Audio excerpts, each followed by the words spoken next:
Hello प्यारे साथियों, स्वागत है आपका आपके अपने YouTube channel LD classes toppers पर। आज अपने लेकर के आए हैं बीए सेमेस्टर 1 वालों के लिए हिस्ट्री क्लास 2। पहले हमने 50 क्वेश्चन पे बात कर ली थी, आज हम आगे के क्वेश्चंस पर बात करने वाले हैं। तो हमारा इसके अंदर पहला क्वेश्चन पूछा गया है कि भारत में शैल चित्रों की खोज प्रथमतः किसके द्वारा की गई थी? तो भारत के अंदर जो शैल चित्र मतलब जो दीवारों पर जो चित्र बने हुए मिले हैं, उनकी खोज जो सर्वप्रथम किसके द्वारा की गई थी? तो वो हमारे एसीएल कार्लाइल द्वारा की गई थी। किसके द्वारा की गई थी? एसीएल कार्लाइल द्वारा। इसके बाद जो हमारा नेक्स्ट क्वेश्चन आता है, इसके अंदर आपसे पूछा गया है कि निम्नलिखित में से कौन सा युग्म है वो सम्मिलित नहीं है? तो आहड़ संस्कृति मध्य प्रदेश है वो सम्मिलित नहीं है। आहड़ जो सभ्यता ये है कहाँ पनपी हुई थी ये? आहड़ जो सभ्यता थी ये कहाँ हुई थी? उदयपुर के अंदर हुई थी। कहाँ हुई थी? उदयपुर के अंदर। इसका जो राइट आंसर हो जाएगा वो हो जाएगा उदयपुर। इसका राइट आंसर हो जाएगा उदयपुर। इसके बाद अपने बात करते हैं नेक्स्ट क्वेश्चन की। नेक्स्ट क्वेश्चन में आपसे पूछा गया कि निम्नलिखित में से कौन सा नवपाषाणिक स्थल राख के टीले के नाम से जाना जाता है? तो पल्लवाय राख के टीले के नाम से जाना जाता है। इसके बाद बात करते हैं अपने नेक्स्ट क्वेश्चन की। इस क्षेत्र में नवपाषाणिक युगीन मानव भूमिगत गड्ढों में रहता था। आपको पता है कि गड्ढे में सर्वाधिक गर्मी होती है और गर्मी में रहना हमें कहाँ पसंद होता है? जहाँ पर सर्वाधिक ठंड होती है। तो जम्मू जो कश्मीर का एरिया है वहाँ पे क्या होती है? सर्वाधिक सर्दी होती है। तो वहाँ पर जो मनुष्य था सर्दी से बचने के लिए कश्मीर के अंदर भूमिगत गड्ढे खोदकर वहाँ पर निवास किया करता था, जिससे उसे ठंड से राहत मिलती थी। इसके बाद बात करते हैं अपने नेक्स्ट क्वेश्चन की। इससे पहले अगर आपने मेरा YouTube channel LD classes toppers subscribe नहीं किया है तो YouTube channel LD classes toppers को सब्सक्राइब करें और अपने दोस्तों के साथ वीडियो को शेयर करें। इसके बाद बात करते हैं अपने नेक्स्ट क्वेश्चन। मध्य प्रदेश के आदमगढ़ और राजस्थान के बागौर से प्राचीन साक्ष्य मिले हैं। मध्य प्रदेश के आदमगढ़ और राजस्थान के बागौर से प्राचीन साक्ष्य किस चीज के मिले हैं? पालतू जानवरों के। ये लोग जो थे पालतू जानवरों से परिचित हो चुके थे और उन्होंने पालतू जानवरों को पालने का जो काम है वो शुरू कर दिया था। इसके बाद जो हमारा नेक्स्ट क्वेश्चन आता है कि मध्य पाषाण कालीन स्थल बागौर का उत्खनन किसके द्वारा करवाया गया था? जो बागौर जो था उसका उत्खनन किसके द्वारा किया गया था? वीएन मिश्र द्वारा। बागौर का उत्खनन किसके द्वारा करवाया गया था? वीएन मिश्र द्वारा। इसके बाद हमारा नेक्स्ट क्वेश्चन आता है जिसके अंदर आपसे पूछा गया कि भीमबेटका से उत्खनित अधिकांश औजार बने थे। तो हमने पहले बात की थी कि भीमबेटका की जो गुफाएं हैं उसके अंदर कार्टाइजाइट से निर्मित अधिकांश औजार मिले हैं। इसके बाद बात करते हैं अपने नेक्स्ट क्वेश्चन की। नेक्स्ट क्वेश्चन में आपसे पूछा गया कि भारत में सोहन संस्कृति किस युग से संबंधित है? जो ये सोहन जो संस्कृति है ये किस युग से संबंधित है हमारी ये? तो ये हमें निम्न पुरापाषाण युग से ये हमारी जो सोहन संस्कृति है ये संबंधित है। इसके बाद बात करते हैं अपने नेक्स्ट क्वेश्चन की। इसमें आपसे पूछा गया कि भारत में पहले मध्य पाषाण कालीन शैल चित्र किस स्थान से प्राप्त हुए थे? तो ये हमें कहाँ से प्राप्त हुए थे? सोहागा गीट घाट से। कहाँ से प्राप्त हुए थे? सोहागी घाट से। इसके बाद जो हमारा नेक्स्ट क्वेश्चन आता है इसके अंदर आपसे पूछा गया है कि निम्न में से किस पुरातत्ववेत्ता ने पहली बार भीमबेटका गुफा को देखा और उसके शैल चित्रों में प्रागैतिहासिक महत्व को खोजा?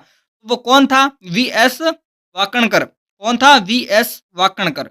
इसके बाद जो हमारा नेक्स्ट क्वेश्चन आता है इसके अंदर आपसे पूछा गया है कि निम्न में से किस स्थान पर पशु कब्रगाह पाए गए थे? जो पशु जो थे जब वो उनकी अकाल या मृत्यु हो जाती थी तो उन्हें बुर्ज होम नामक एक स्थान पर दफनाया जाता था। तो उन्हें पशुओं का कब्रगाह के नाम से जाना जाता है। इसके बाद बात करते हैं अपने नेक्स्ट क्वेश्चन की। इसके अंदर आपसे पूछा गया कि आहड़ सभ्यता स्थल कहाँ स्थित है? मैंने आपको पिछले वाले क्वेश्चन के अंदर बताया है कि जो आहड़ जो सभ्यता है वो उदयपुर के पास विकसित हुई थी। उसके बाद हमने नेक्स्ट क्वेश्चन की बात करते हैं। नेक्स्ट क्वेश्चन में आपसे पूछा गया कि भारत में मानव का सर्वप्रथम साक्ष्य कहाँ से मिलता है?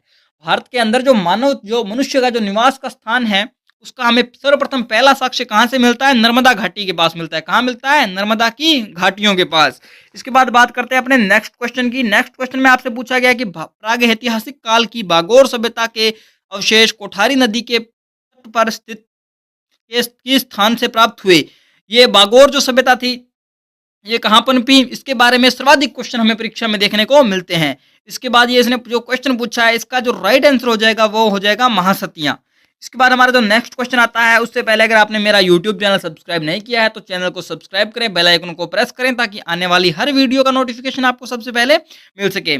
और आपने अभी तक हमारा व्हाट्सएप ग्रुप ज्वाइन नहीं किया है तो व्हाट्सएप ग्रुप को ज्वाइन कर ले जिसका लिंक हमने वीडियो के डिस्क्रिप्शन में दे दिया है। तो बढ़ते हैं अपने नेक्स्ट क्वेश्चन की ओर, जिसके अंदर आपसे पूछा है कि निम्नलिखित स्थलों में से कौन सा स्थल नवपाषाण काल से संबंधित है? तो कौन सा है?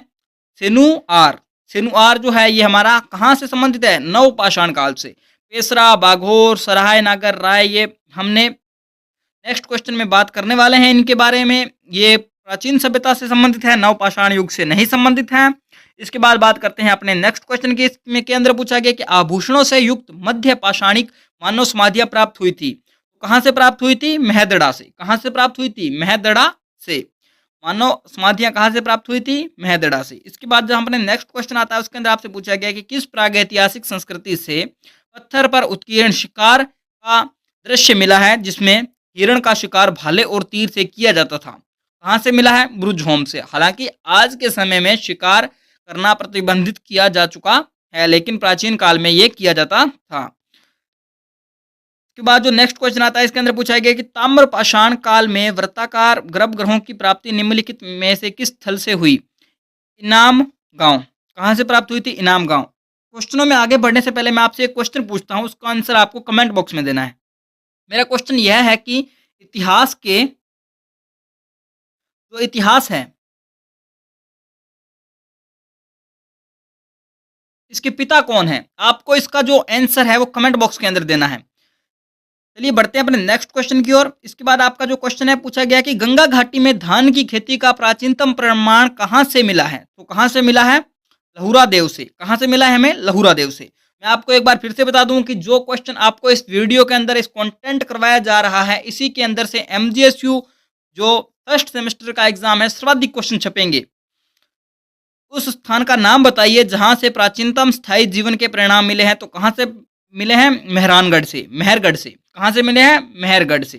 इसके बाद जो हमारा नेक्स्ट क्वेश्चन आता है इसके अंदर आपसे पूछा गया कि भारत में पूर्व पाषाणकालीन उपकरण सर्वप्रथम कहाँ से प्राप्त हुए थे? तो पलवरम से। कहाँ से प्राप्त हुए थे? पलवरम से। इसके बाद हमारा जो नेक्स्ट क्वेश्चन आता है इसके अंदर आपसे पूछा गया है कि निम्नलिखित में से कौन सा ताम्रपाषाणिक संस्कृति नहीं है? तो कौन सी नहीं है? रोजदी।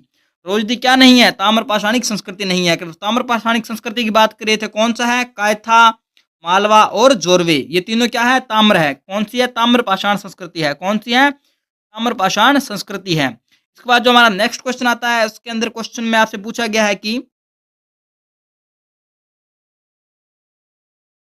इस प्रागैतिहासिक स्थल से भारत की प्राचीनतम झोंपड़ियों के प्रमाण मिले हैं? तो पेशरा से मिले हैं। टाइम हमारे पास कम रहा है तो जल्दी जल्दी क्वेश्चन करते हैं। मेहरानगढ़ जो कि पाकिस्तान में प्राचीनतम नवपाषाणिक पुरास्थल है, कौन सी नदी घाटी में स्थित है? तो बोलन नामक नदी घाटी में स्थित है। इसका जो राइट आंसर हो जाएगा वो हो जाएगा बोलन नामक नदी घाटी। इसके बाद जो हमारा नेक्स्ट क्वेश्चन आता है इसके अंदर पूछा गया कि पुरातत्व का जनक किसे कहा जाता है? तो रॉबर्ट ब्रूस फुट को। किसे कहा जाता है? रॉबर्ट ब्रूस फुट को। यह आपका मोस्ट इंपॉर्टेंट क्वेश्चन है, परीक्षा में आपको देखने को 100% ये क्वेश्चन मिलने वाला है।